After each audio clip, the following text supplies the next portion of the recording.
सूरज रतिकर कौवाटी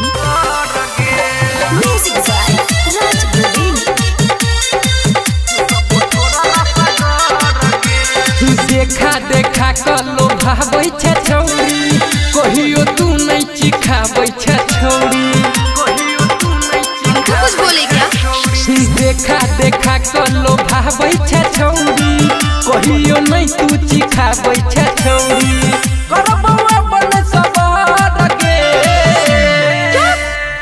धरबौ जबै सगर के चुसबौ ठोड़ा रसगर के धरबौ जबै सगर के चुसबौ ठोड़ा रसगर के।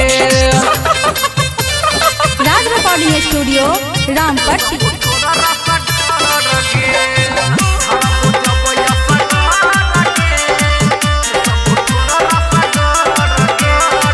रोज लगा छही उठिलाली चुमा मांगै छी औ दै छही गाली चुमा मांगै छी औ दै छही डीजे सूरज रोज लगा छही उठिलाली चुमा मांगै छी औ दै छही गाली करबौआ बनई डर गे डीजे सूरज धरबौ जबै सगर गे चुसबौ ठोड़ा रसगर गे धरबौ जबै सगर गे चुसबौ ठोड़ा रसगर गे।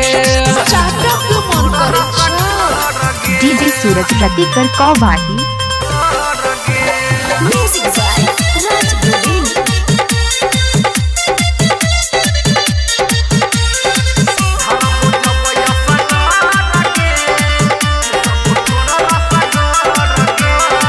सोनी सागर रहतौ हमरा के साथ में छौरा पंकज वाल जेतौ एकांत में छौरा पंकज वाल जेतौ एकांत में राज गोविंद रहतौ हमरा के साथ में छौरा पंकज वाल जेतौ एकांत में खेलब तोर ऊपर गे डीजे सूरज धरबौ जबै सगर गे चुसबौ ठोड़ा रसगर गे धरबौ जबै सगर गे चुसबौ ठोड़ा रसगर गे।